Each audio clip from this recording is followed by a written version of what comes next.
tiroideo. Nosotros hablamos de bocio cuando, desde el punto de vista semiológico, tendría que ser todo aumento de volumen localizado de la glándula tiroides. Y desde el punto de vista anatomopatológico, son tumoraciones localizadas o difusas que se originan por hiperplasia o por hipertrofia de los constituyentes normales de la glándula.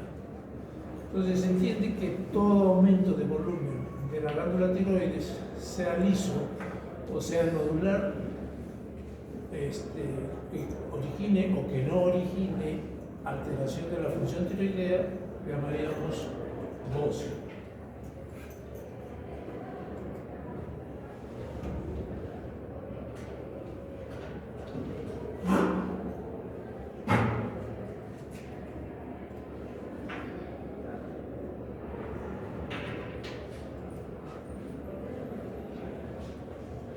Entonces, el tamaño normal de la glándula tiroides, diremos que es más o menos de 4 por 2 centímetros.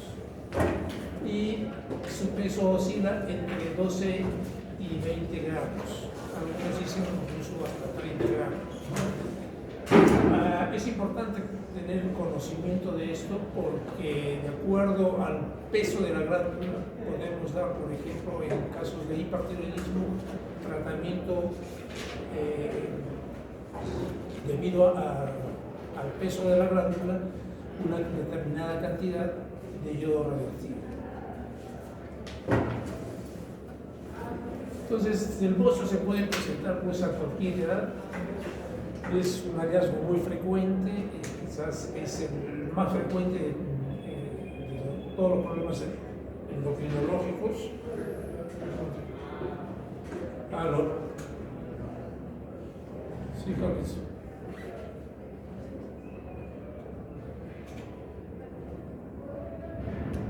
No hay ninguno ya.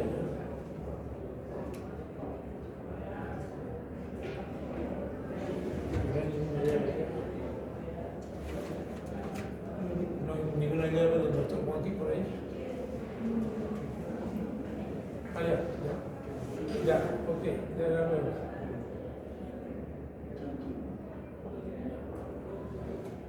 Entonces, te dice que se encuentra bocio en 1 a 3% de la población adolescente normal y es mucho más frecuente en mujeres que en varones. En los niños también podemos encontrar bocio y las causas del bocio son las mismas causas que un paciente adulto.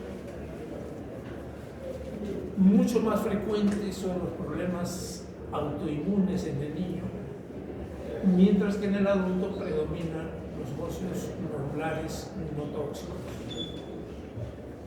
Como hemos dicho, es la afección tiroidea más frecuente que hay en lo que es endocrinología. ¿Cómo clasificamos los bocios? Los bocios los clasificamos según su morfología en bocios simétricos y en bocios asimétricos. Según su estructura, podemos hablar de un bocio difuso o de un bocio nodular. De acuerdo a la producción hormonal, podemos decir bocios hiperfuncionantes, o sea, bocios tóxicos, como en el caso del hipertiroidismo, y bocios no tóxicos, como son los normofuncionantes y los hipofuncionantes. En este caso de hipofuncionantes estaríamos hablando de un hipotiroidismo.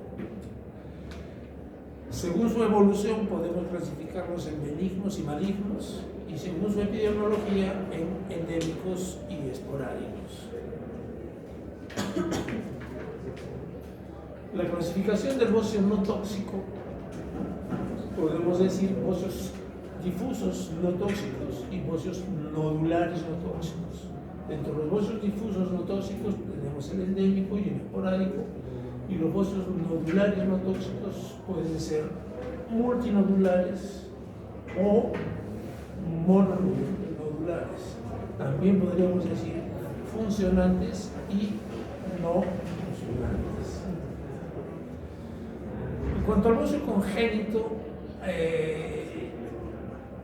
ustedes ven todas estas patologías que puede haber desde el nacimiento o antes del nacimiento, sobre todo por defectos en la disomogénesis, es decir, en la producción de hormonas tiroideas, que puede ser por defectos en la captación, por defectos en la unificación, el síndrome de Pendre, los defectos en la tiroglobulina, alguna alteración congénita que se puede presentar en el niño. Y los bocios adquiridos, tenemos en primer lugar el déficit de yodo, los de origen inflamatorio, como son por ejemplo las tiroiditis, que vamos a hablar el día de mañana, algunos bociógenos, sustancias que van a producir aumento de volumen de la glándula tiroides, algunas sustancias que puedan impedir la excreción normal del yodo, algunos problemas de tipo autoinmune, como por ejemplo la tiroiditis de Hashimoto, la enfermedad de Graves, enfermedades infiltrativas como alguna neoplasia de otras zonas o que van a metastasizar hacia la tiroides, neoplasias propias de la tiroides que pueden ser benignas y malignas, y causas fisiológicas como por ejemplo puede ser la gestación y en la pubertad hay un aumento del tamaño de la tiroides. Serían causas fisiológicas. Y hay otras causas como los adenomas productores de TSH, anticonceptivos orales, la moligatidiforme, que es una causa, por ejemplo, de hipertiroidismo, factores de crecimiento, mutación de homogenes, etc. Una serie de trastornos que pueden ir hacia el aumento de la glándula tiroides, con lo que conocemos con el nombre de bocio. Entonces, el diagnóstico finalmente es anatómico, hay que palparlo el bocio. Que podemos dejarlo, podemos ver, incluso muchas veces, simplemente con la simple observación, podemos encontrar, ya ver que el paciente tiene un bocio. O muchas veces tenemos que palparlo. Entonces, se dice que el tamaño normal se correlaciona con la edad, con la talla y con la ingesta de yodo. Entonces, los grados en que podemos encontrar un bocio es un grado 0A, si es un tiroides no palpable o se palpa con dificultad. Si es un 0B, si nosotros tenemos una tiroides que se palpa con facilidad, pero que no se ve al hiperextender el cuello. El grado 1 sería una tiroides fácilmente palpable y visible con el cuello en hiperextensión. El grado 3, una tiroides visible a distancia, y el grado 4 ya vendría a ser el bocio gigante. Entonces, ¿qué estudios son los que debemos de realizar nosotros cuando encontramos un bocio? Definitivamente tenemos que pedir el perfil tiroideo para ver cómo está funcionando la glándula, si es normofuncionante, si es hiperfuncionante, si es hipofuncionante. Podemos encontrar de repente un bocio nodular, pero con función normal, o un bocio difuso con función normal. Otro examen que nosotros debemos hacer es la ecografía de cuello, que nos ayuda mucho para poder ver el tamaño, como vamos a ver después, el tamaño, la forma, si es difuso, si es nodular. La tomografía de cuello, siempre y cuando nosotros encontremos problemas en los cuales el paciente pueda presentarse con disfonía, con disfagia, con disnea. Entonces significa de que puede estar obstruyendo las vías aéreas, es un bocio que puede estar creciendo hacia abajo, llamado bocio sumergido.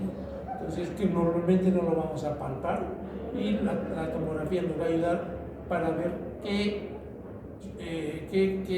otros órganos pueden estar siendo afectados por el crecimiento del nódulo. El centeograma tiroideo o gamografía, que es muy importante para ver sobre todo si es un bocio frío, no caliente, o es un bocio tibio.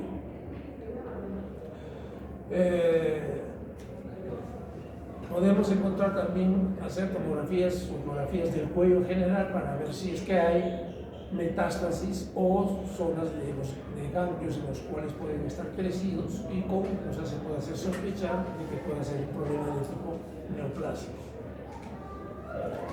Hay que tener la consideración, habíamos dicho, de que depende de la talla del paciente. Por ejemplo, pacientes que son longilíneos, podemos encontrar bocios hasta de 7 centímetros o glándulas hasta de 7 centímetros y que no necesariamente son bocios, sino que corren el tamaño del paciente. Y lo que muchas veces se debe considerar más que el grosor es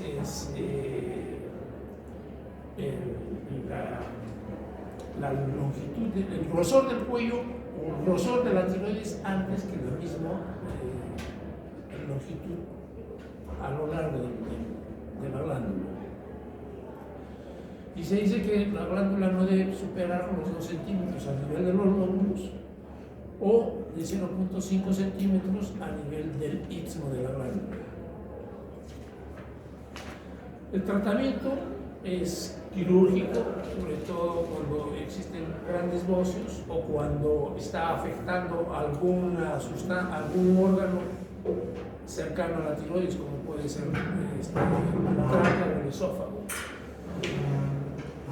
Y el tratamiento de elección vendría a ser en esos casos la tiroidectomía total.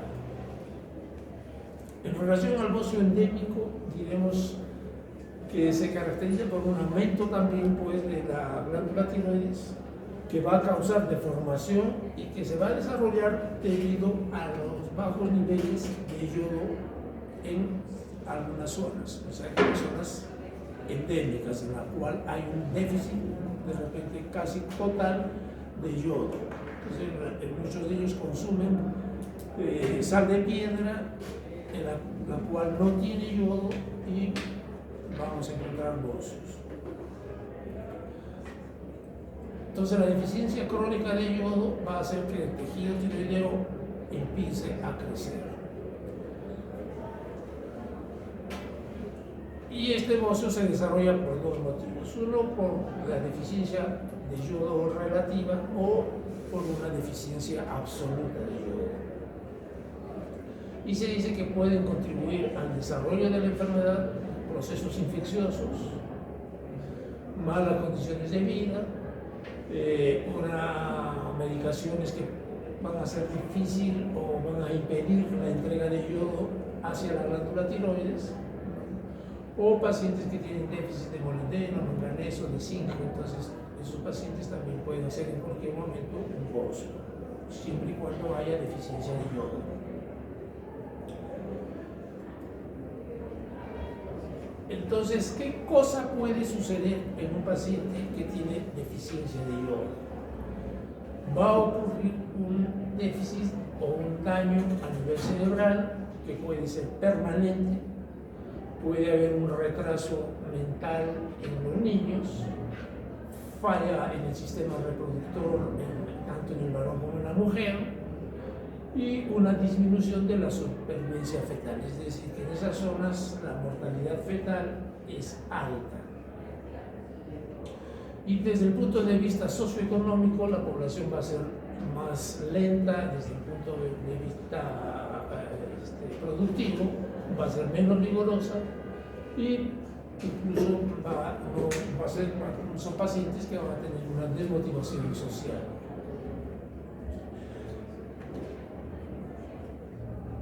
Además, cuando hay deficiencia de yodo, no solamente va a afectar a los seres humanos, sino también a los animales. Entonces, en estas zonas va a haber un déficit en la reproducción animal también, ¿no? Entonces van a ser poblaciones en las cuales la alimentación va a estar dañada, alterada, vamos a encontrar desnutrición de repente, ¿no? Y algo que es muy importante, que estos pacientes que tienen deficiencia de yodo tienen mayor posibilidades de hacer un carcinoma papilar de tiroides.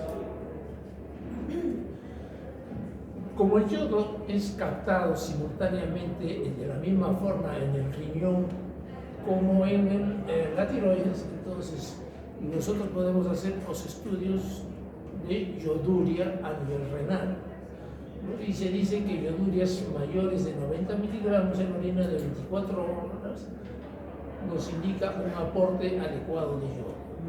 Pero si nosotros tenemos yodurias entre 25 a 50, sugiere un déficit moderado de yodo, y de menos de 25 miligramos por 24 horas expresa un intenso déficit de yodo.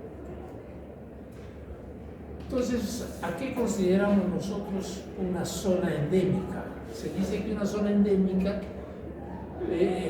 si nosotros encontramos más del 10% de la población total o más del 20% de aquellas personas entre los 0 y 20 años de edad. Esa es una zona endémica. El hecho clínico de mayor relevancia que tiene es el aumento de volumen de la glándula tiroides. Entonces, habíamos dicho que vamos a encontrar el creatinismo endémico, el creatinismo neurológico, y estos pacientes, en sí, el estudio final es ver la captación de yodo, que va a estar aumentada porque estas glándulas tiroides están con gran apetito, ávidas de recibir yodo. Entonces, como no tienen yodo, empiezan a hipertrofiarse, y si nosotros hacemos una captación, todo el yodo que le demos al paciente, todo el yodo radioactivo que le demos para hacer la mamografía, vamos a encontrar una hipercaptación. Los niveles, generalmente los niveles plasmáticos de T3 y T4 van a estar normales, la relación T4-T3 va a estar aumentada a favor del T4, y la expresión urinaria de yodo va a estar disminuida.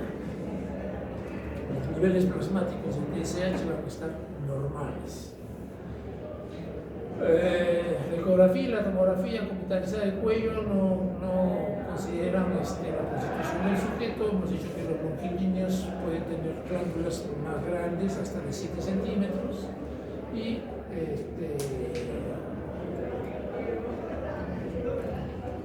y más importante es el grosor que la longitud.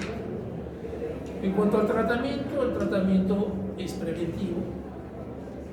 Si hay déficit de yodo, lo que tenemos que hacer es dar yodo, es un aporte adecuado de yodo, eliminar el uso de bociógenos, de sustancias que puedan aumentar el tamaño del yodo, y el tratamiento curativo finalmente es yodo, ¿no? Hasta los años 80, 70, 80, esta enfermedad era bastante frecuente, y incluso el Ministerio de Salud llegaron a hacer un programa exclusivo de déficit de yodo, ¿no? Y ahí es donde se implantó la sal yodada, y se empezó a entregar en zonas endémicas en forma gratuita la sal yodada para como un preventivo y también como tratamiento de la enfermedad. En cuanto al bocio esporádico, nosotros decimos que es todo aumento de volumen difuso o nodular de la tiroides, cuya frecuencia es menor que lo que se ha dicho para zonas endémicas, ¿no? Menos del 10% de la población total o menos del 20% de 0 a 20 años, de la población de 0 a 20 años. El cuadro clínico es un bocio de tamaño variable, no puede ser nodular o no, puede ser difuso también. Su consistencia por lo común es una consistencia elástica, su crecimiento bastante lento, y muchas veces no se acompaña de disfunción en zonas de disnea, de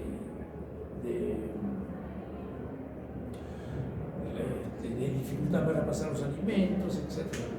Porque la mayoría son benignos. Muy raramente puede haber sensación de opresión en el cuello, o a veces podemos encontrar el síntoma o el signo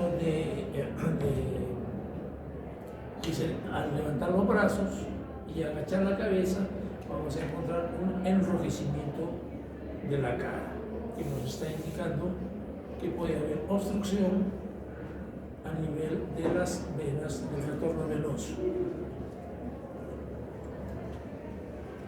Entonces, cuando hay un crecimiento del bocio, podemos tener una repercusión funcional, que puede ser regional o puede ser una repercusión general. La repercusión regional va a tener compresión y desplazamiento de las vías aéreas, disfagia, que puede ir con disfonía, por efectos mecánicos, etc.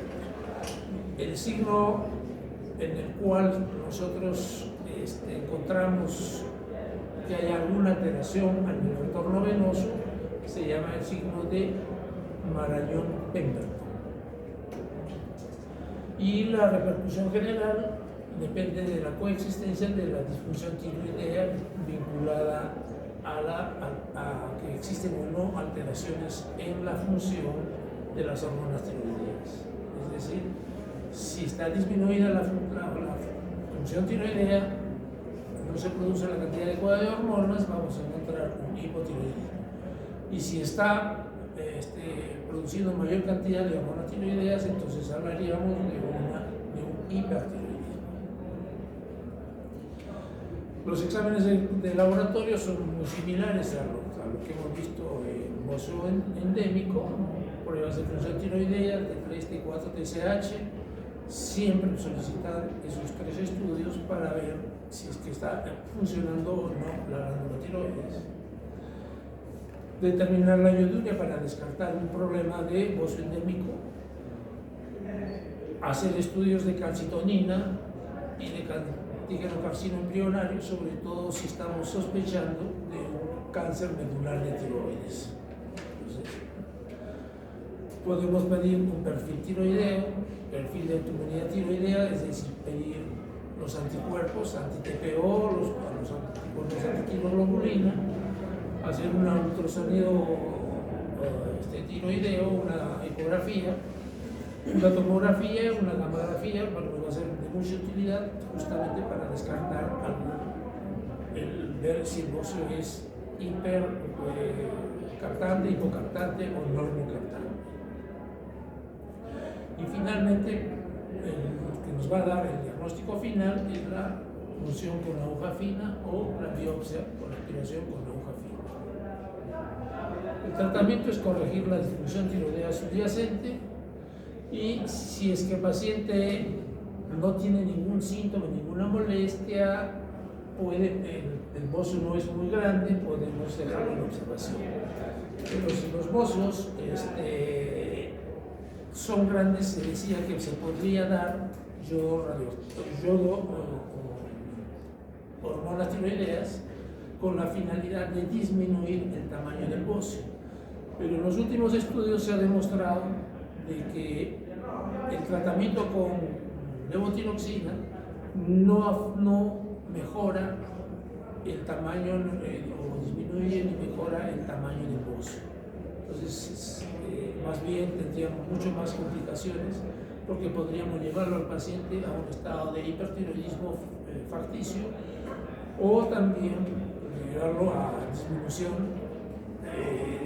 del calcio a nivel de los huesos, ¿no? O sea, una osteoporosis. Entonces, últimamente se está hablando de que no se debe dar levotiroxina u hormonas tiroideas en el tratamiento del bocio, porque no tiene ningún beneficio. Y solamente sería tiroidectomía en casos de pacientes que tienen alteraciones en la deglución o en la función respiratoria, ¿no? Disnea, estridor o disfagias. En algunos casos podemos utilizar el yodo radioactivo, que va a alterar la función tiroidea, produciéndose una tiroiditis actínica lo cual va a hacer que disminuya el tamaño del bocio. La complicación más frecuente de este tratamiento vendría a ser el hipotiroidismo.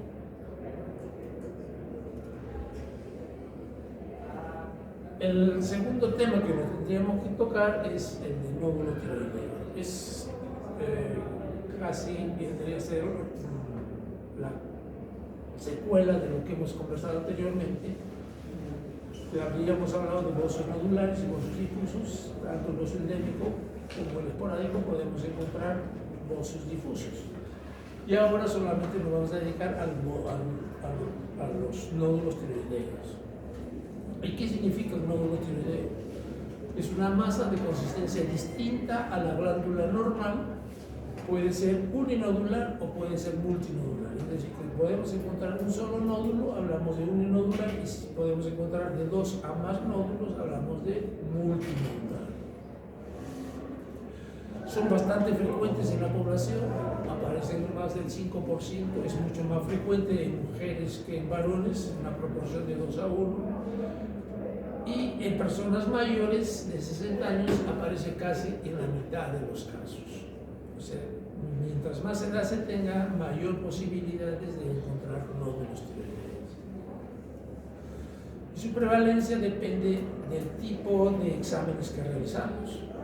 Si nosotros realizamos únicamente un examen por palpación, solamente se dice que se van a detectar de un 4 a 10% de los nódulos tiroideos. Pero si a ese paciente le hacemos una ecografía, podemos encontrar en un 19 hasta el 45% de nódulos tiroideos en la población general. Y en las autopsias se dice que se encuentran nódulos tiroideos en más del 50% de pacientes o de personas que se les ha hecho la autopsia. Entonces,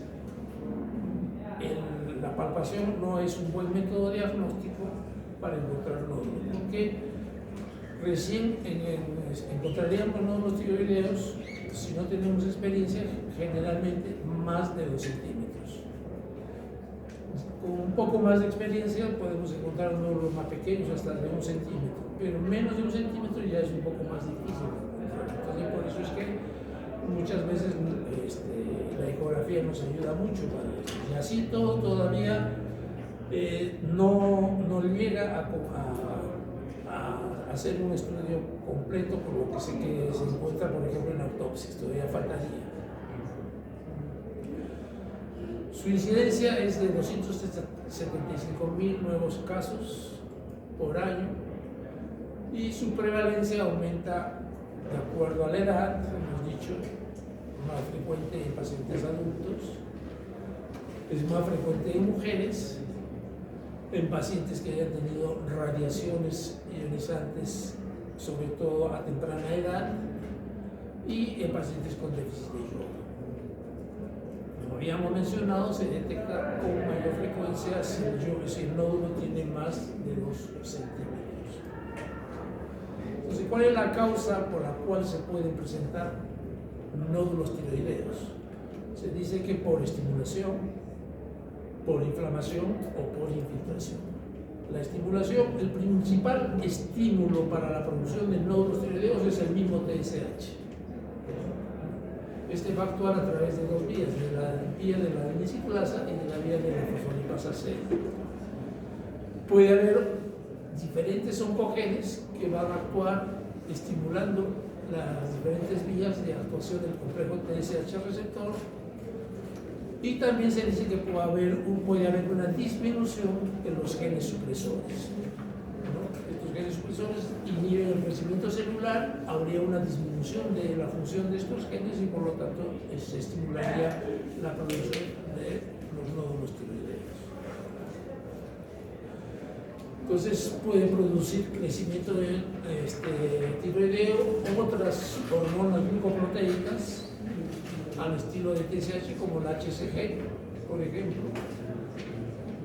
Cuando ustedes salen de hipertiroidismo, por ejemplo, en la molia tiriforme, el coliocarcinoma, van a producir mayor cantidad de HCG y eso también va a producir un aumento de los nódulos tiroideos. La hormona de crecimiento, la LH también se considera, y hay otros factores como el factor de crecimiento epidérmico, el factor de crecimiento de fibroblastos, una serie de factores que también pueden estimular la producción de nódulos tiroideos, estimulando algunas células que son susceptibles al crecimiento.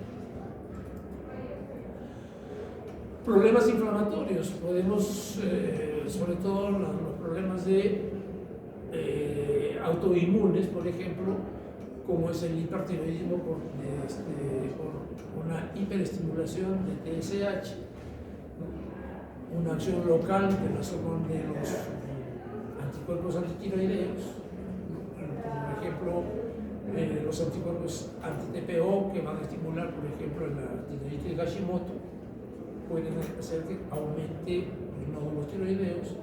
En el hipertiroidismo va a haber un aumento de las hormonas estimulantes, de los anticuerpos estimulantes de tiroides, y eso hace que crezcan también estos nódulos tiroideos. Puede haber virus o bacterias que también pueden producir un aumento de los nódulos tiroideos. Es raro, pero se ha visto que algunos virus o bacterias pueden ocasionar este aumento de nódulos tiroideos. En el caso de infiltraciones, sobre todo en carcinomas, cánceres de otras zonas que van a infiltrar en la glándula tiroides, pueden producir nódulos tiroideos. Por ejemplo, en leucemias también, en algunas amiloidosis, cistinosis también pueden producir por infiltración nódulos tiroideos. Entonces, esas tres cosas pueden ocasionar la producción de nódulos tiroideos. Esto es un resumen más o menos de lo que hemos conversado: los factores genéticos, los factores constitucionales endógenos como las interleuquinas, el factor de crecimiento, etc. Y podemos encontrar también factores ambientales. Hemos visto de pacientes que tienen deficiencia de yodo, pueden producir un bocio endémico, bociógenos naturales, el tabaquismo. Los pacientes fumadores pueden tener nódulos tiroideos, el estrés emocional, medicamentos e infecciones pueden ocasionar. Entonces, hay muchos factores intervienen en el crecimiento de estos nódulos tiroideos. La historia natural del bocio multinodular es la siguiente. En la primera etapa vamos a encontrar un bocio simple difuso, o sea, un bocio homogéneo, y que generalmente aparece pues, en los primeros años de vida, entre los 5 y 25 años de edad. Este bocio difuso, en una segunda etapa, se hace nodular al inicio, es decir, que luego de varios años, como mínimo 10 años, de persistir el bocio simple difuso, van a aparecer grupos celulares atípicos, los cuales algunos se hacen no funcionantes y otros pueden empezar a trabajar autónomamente, es decir, empiezan a producir hormonas tiroideas en mayor cantidad. Y ya se va iniciando el nódulo tiroideo, ¿no? en una segunda etapa. Pero si nosotros hacemos los estudios de función tiroidea, vamos a encontrar hormonas tiroideas todavía normales. En una tercera etapa, luego de otros 10 años, vamos a tener va a haber un aumento mayor de estos nódulos autónomos, va a haber una mayor producción de hormonas tiroideas, va a haber un aumento también de las células no funcionantes, y el nódulo ya se hace un poco más evidente, todavía con función tiroidea normal. En una cuarta etapa, esto va a seguir aumentando, ya el paciente va a tener 30 años por lo menos, y vamos a encontrar nódulos fríos y calientes. Si hacemos una gamografía, ya los encontramos, los nódulos fríos y calientes, Frío significa que es hipocaptante y caliente que es hipercaptante. Entonces vamos a encontrar nódulos de ambas categorías, pero que todavía no llega a producir tal cantidad de hormona tiroidea que todavía vamos a encontrar hormonas tiroideas normales, pero ya los nódulos se hacen más evidentes. Y en la quinta etapa ya el nódulo empieza a funcionar más, se empieza a producir mayor cantidad de hormona y en este caso ya hablaríamos de un hipertiroidismo por enfermedad de plana.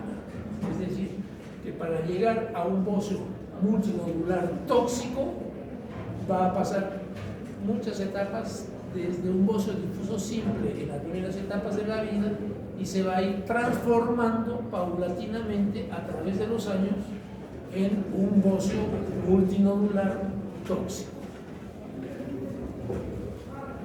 Entonces, más o menos, este esquema es lo que trata de indicar lo que sucede en la glándula tiroides, ¿no? Los estímulos que habíamos hablado, el TSH, los factores de crecimiento, los oncogenes, etc., van a actuar sobre células que poseen un potencial de crecimiento y proliferación diferentes entre sí. Entonces, de manera que las células más sensibles o con mayor sensibilidad para el crecimiento autónomamente empiezan a crecer, ¿no? Mientras las otras células que son normales se quedan en su, no se reproducen. Entonces estas células sensibles entran en un estado mitótico, ¿no? Y si el estímulo persiste y se hace crónico, entonces las células van a seguir proliferando y va a llevarnos al nódulo tiroideo. Hay defectos también, se dice, defectos primarios en la tiroides, y el tejido de ciertas zonas pueden ser genéticamente más sensibles a los estímulos normales de proliferación. Y esto va a llevar a la aparición de múltiples nódulos. Entonces, todos los factores que hemos conversado anteriormente pueden llevarnos a la formación de nódulos tiroideos, porque vamos a encontrar células muy sensibles a estas sustancias y empiezan a reproducirse de una forma mitótica hasta formar el nódulo tiroideo. Entonces, el bocio multinodular, hablamos de que es un crecimiento de la glándula tiroides debido a dos o más nódulos tiroideos palpables. También se dice de que un bocio gigante podría de ser un bocio multinodular, porque dentro puede haber, de la glándula, que es de forma difusa, puede haber nódulos tiroideos en su interior.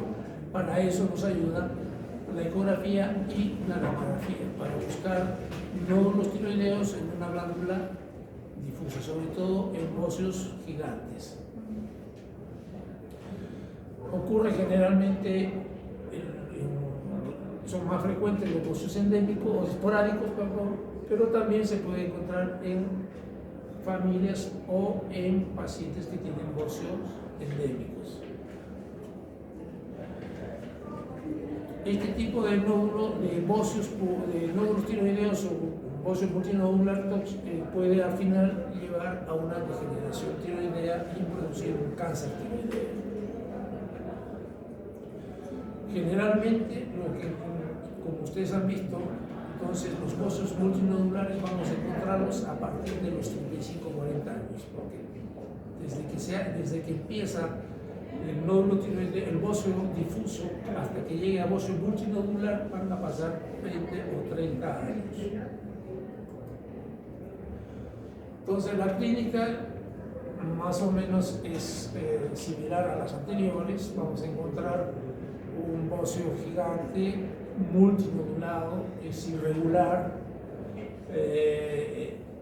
puede, en algunas ocasiones, si crece tanto, puede ocasionar disnea, puede ocasionar disfagia, estridor. En personas jóvenes y delgadas podemos encontrar una deformación del cuello, es decir, que ya nosotros lo vemos el bocio cuando el paciente está ingresando al consultorio. Es muy raro que se presente con dolor, y si se presenta con dolor generalmente es por un problema hemorrágico dentro del nódulo tiroideo, a diferencia de las tiroiditis dolorosas que son de otra causa. Entonces tenemos que hacer el diagnóstico diferencial en esos casos con tiroiditis. ¿Qué más podemos hacer? Podemos hacer una tomografía axial computarizada, podemos hacer una radiografía para ver si hay una desviación de la tráquea. Y muchas veces hemos dicho que los óseos pueden crecer intratorácicamente, es decir, óseos sumergidos. Entonces podemos encontrar también en una tomografía si hay alteraciones si hay compresión vascular. Para eso habíamos dicho de que existe el signo de Marañón-Pemberton, en la cual repetimos, hace levantar los brazos al paciente, agachar la cabeza y vamos a encontrar un enrojecimiento de toda la cara. Entonces el diagnóstico es muy sencillo. Examen físico nos va a indicar si es que es un óseo multinodular. En el examen de laboratorio siempre pedir hormonas tiroideas, anticuerpos antitiroideos para descartar algún problema autoinmune. La ecografía nos va a decir con más claridad qué tamaño tiene el óseo, qué tamaño tienen los nódulos tiroideos y las características de estos nódulos tiroideos. Hay características exclusivas para nódulos benignos y para nódulos malignos, que nos va a hacer sospechar y al final hacer una punción. La gammagrafía nos va a decir si es que principalmente el TSH está bajo, ¿no? Para ver sobre todo si hay hiperactividad en el nódulo. Porque si nosotros encontramos un TSH bajo, hacemos una gammagrafía para ver si es que la gammagrafía nos indica un nódulo o un óseo caliente, es decir, que está hiper funcionando, está hiper captando. Ya hemos hablado de la radiografía, la biopsia por aspiración con una aguja fina, que nos va a decir si es que este es un benigno o es maligno, y hacer el diagnóstico diferencial, como ya hemos dicho, de una tiroiditis de Hashimoto o un carcinoma. El tratamiento depende del tamaño, de las características tanto ecográficas como del examen físico. Si existe compresión de algunas estructuras, entonces esos pacientes van a entrar a cirugía. Pero si el nódulo es pequeño o el óseo multinodular es pequeño, se lo deja en observación. Si es que no tiene características de neoplasia y no está ocasionando alguna alteración en la función. También hemos dicho que se puede dar una terapia supresiva con hormonas tiroideas, pero esto es ya en desuso. El radioyodo también se puede dar en estos pacientes para disminuir el tamaño de los nódulos, y si es que el paciente presenta disnea, estridor o algunos signos de compresión a nivel del cuello, una tiroidectomía. El óseo uninodular es el óseo en el cual nosotros encontramos un solo nódulo en la glándula tiroides. Y esto es importante porque muchos cánceres son únicamente uninodulares. La mayor parte de cánceres vamos a encontrar un solo nódulo. Entonces tenemos que hacer el diagnóstico diferencial entre cáncer tiroideo y un nódulo benigno. Se dice de que por palpación nos encontramos más frecuentemente un 6 a 4%, y mientras más hagamos ecografías o por autopsia vamos a subir la frecuencia de los nódulos tiroideos. Es más frecuente en mujeres que en hombres. Lo que debemos de encontrar cuando nosotros vemos que hay un nódulo tiroideo, tenemos que ver si es un nódulo quístico o no, o es un nódulo sólido. Si es un nódulo quístico, puede ser un nódulo simple quístico o un nódulo complejo. Es decir, si es quístico simple, vamos a encontrar líquido dentro del nódulo. Si es mixto, vamos a encontrar zonas sólidas con líquido. Entonces, más frecuente, los quistes generalmente son benignos, pero los quistes mixtos tienen mayor posibilidad de ser malignos. Entonces, por eso es que tenemos que hablar de los nódulos quísticos y los nódulos mixtos. Podemos encontrar nódulos coloides, ¿no? Que solamente es una proliferación celular, no es neoplásico, los adenomas foliculares y los cánceres, los carcinomas. Entonces, cualquiera de esas causas puede ocasionar un nódulo tiroideo. Entonces, tenemos que hacer el diagnóstico diferencial con tumores de origen extratiroideos, que nos pueden hacer creer que puede ser un nódulo tiroideo. En este caso, por ejemplo, el quiste de conducto tirogloso, el tigroma quístico, el adenoma paratiroideo, ¿no? Puede haber enfermedades metastásicas hacia esa zona, los aneurismas y adenomegalias.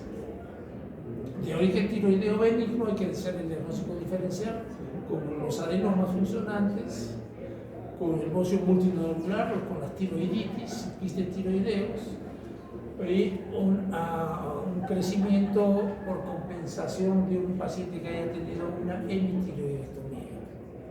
Se dice de que cuando se opera un lóbulo, el otro crece más tratando de compensar la función del otro lóbulo que ha sido extirpado. O puede haber una hemiagenesia tiroidea, es decir, que un niño puede nacer sin un lóbulo. Entonces nos impresiona el otro como si fuera un quiste tiroideo. Y de origen maligno, todos los tipos de cánceres. Cánceres papilar, folicular, el medular, el anaplásico, el linfoma o metástasis de otras zonas. En la evaluación clínica nosotros vamos a encontrar una masa generalmente asintomática.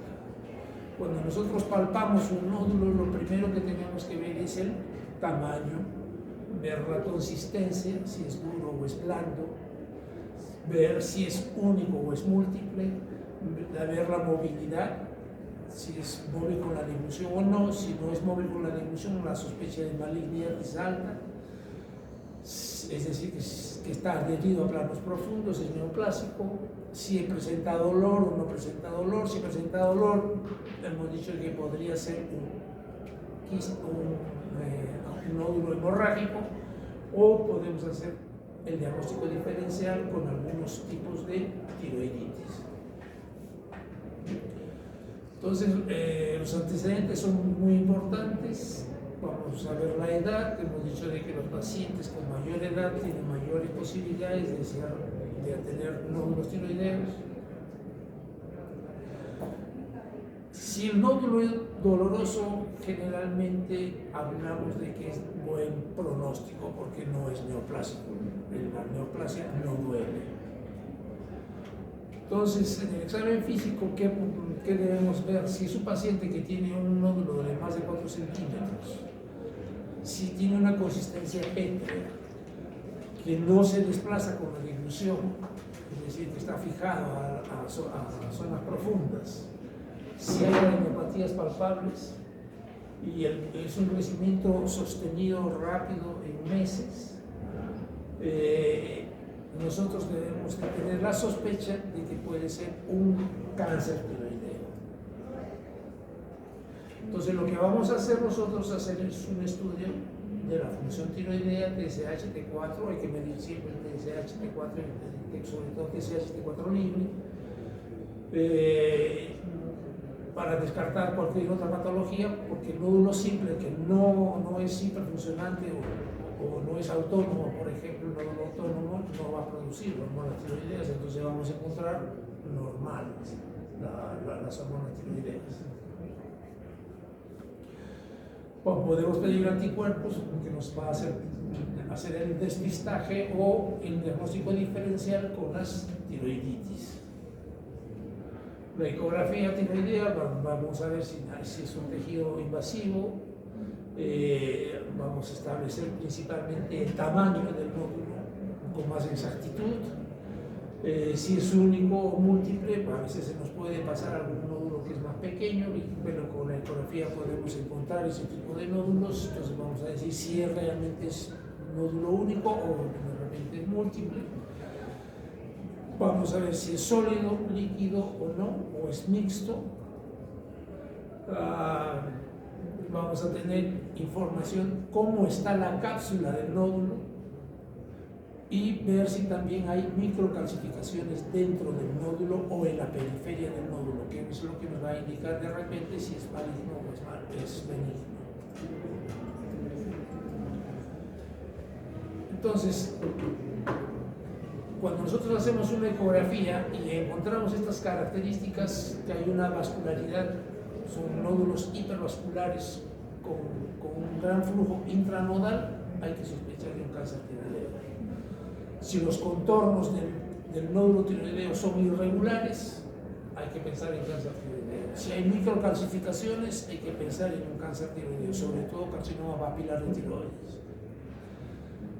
La hipogenicidad también, si es un nódulo hiperecogénico, la posibilidad de que no sea neoplásico es altísima, pero si es hipoecogénico, sí es más posibilidades de que sea maligno.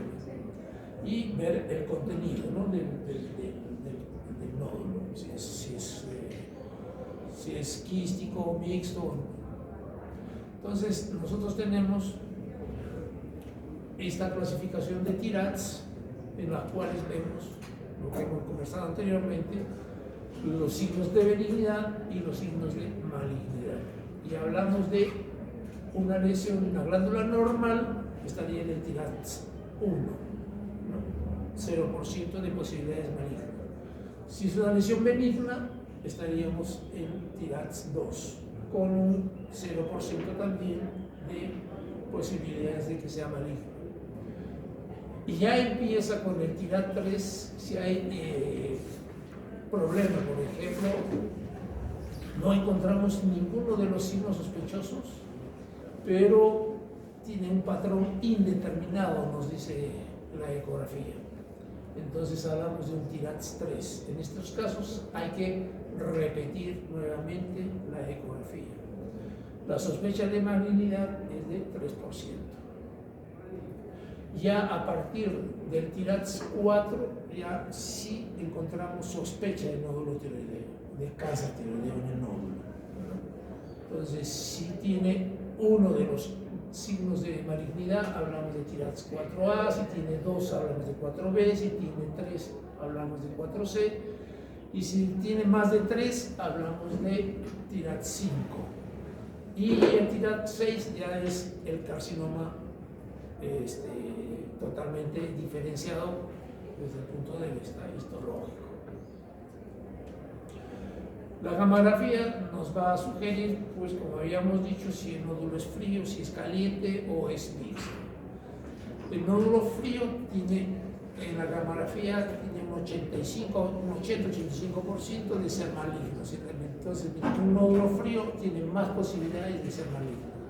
Un nódulo templado o tibio es de 10 a 15% de ser maligno. Y un nódulo caliente es menos del 5% de que sea maligno. Entonces, por eso es que muchas veces no hacemos biopsia en los nódulos calientes, porque la posibilidad de cáncer es bajísima. En cambio, en los nódulos fríos sí tenemos que hacer obligatoriamente biopsia. Entonces, el nódulo frío tiene mayor riesgo de malignidad. El 10% de estos nódulos fríos son malignos. Y el riesgo de malignidad es inferior al 10% en los nódulos templados y es inferior al 1% en los nódulos calientes. Ahí tenemos, por ejemplo, imágenes que encontramos nosotros. Una tiroides normal, vendría a ser un goce multinodular tóxico que hemos hablado, la enfermedad de Plummer, Este sería un bocio multinodular, fue encontrado de forma retroexternal. Este es un nódulo frío, esta zona de acá no capta, es un nódulo frío, la sospecha de cáncer es alta, acá hay que hacer biopsia. Y este es un nódulo tóxico, es decir, que es un nódulo autónomo. Está produciendo mayor cantidad de hormonas, eso es decir, que es un caso de hipertiroidismo por un nódulo autónomo. Entonces nosotros tenemos, aparte de la biopsia o de la ecografía, tenemos la biopsia del nódulo tiroideo. Digamos que es el examen más importante, sobre todo en pacientes que tenemos alta sospecha de que sea maligno, hay que hacer la biopsia. Entonces se puede hacer por visión ocular, que es lo que nosotros hacíamos hasta antes de la pandemia en el hospital. A raíz de la pandemia ya no lo hacemos porque tenemos que acercarnos mucho a la boca del paciente. Y lo que estamos haciendo ahora es más bien la biopsia dirigida por ecografía. Y es mucho más evidente la ecografía porque vamos a encontrar en nódulos más pequeños y va a ser mucho más dirigida hacia el nódulo que queremos hacer biopsia. Entonces la biopsia nos puede decir que pueden ser malignos o benignos al final, sospechosos o no diagnósticos. Entonces se requieren al menos 6 acúmulos o nidos de células benignas para poder decir que ese nódulo tiroideo es benigno. Y esta es la clasificación Bethesda, en la cual nos indica la biopsia si es benigno, si no encontramos células dentro del nódulo, que realmente podemos de repente hacer una biopsia en un quiste tiroideo y no encontramos células, y nos va a decir que es una muestra insatisfactoria y hay que repetir nuevamente la biopsia.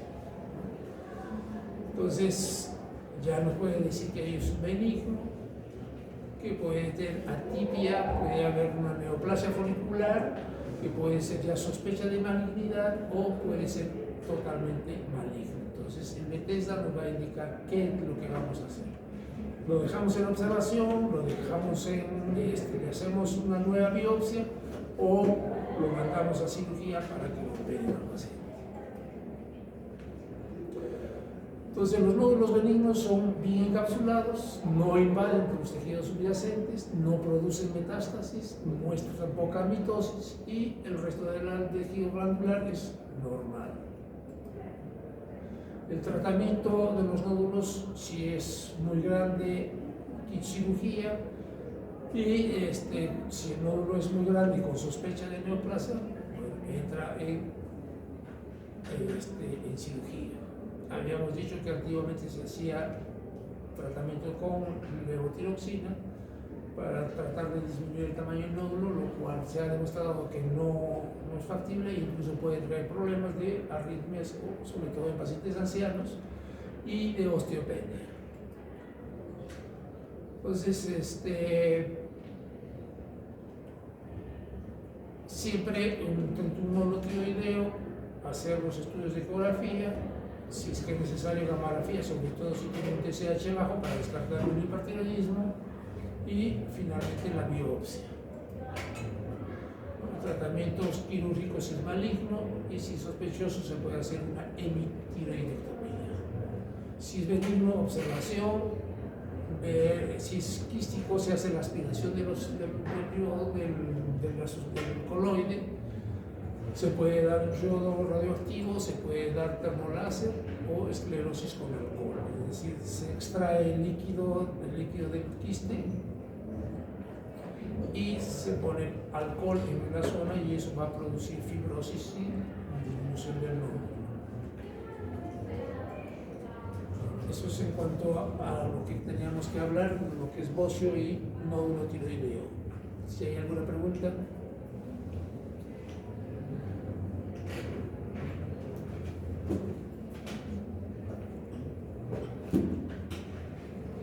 ¿Queda claro o no queda claro? Entonces, Doctor, yo sí tengo una duda. En los adenocarcinomas, la terapia de elección no es el yodo radioactivo actualmente, antes que la tiroidectomía. no. Primero es la cirugía. Ahora depende del tipo de cáncer. Hay varios tipos de cáncer, que eso lo vamos a ver mañana, el día de mañana. Pero por lo que te puedo ir adelantando, que existen cánceres papilares y foliculares, los anaplásicos y los carcinomas medulares. Entonces, los cánceres papilar y folicular proceden de células foliculares. Entonces, esos son susceptibles al yodo. Pero primero se opera y después se da el yodo radioactivo.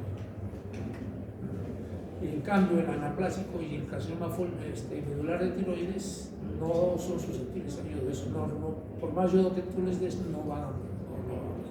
Eso vamos a conversar el día de mañana en el cáncer tiroideo.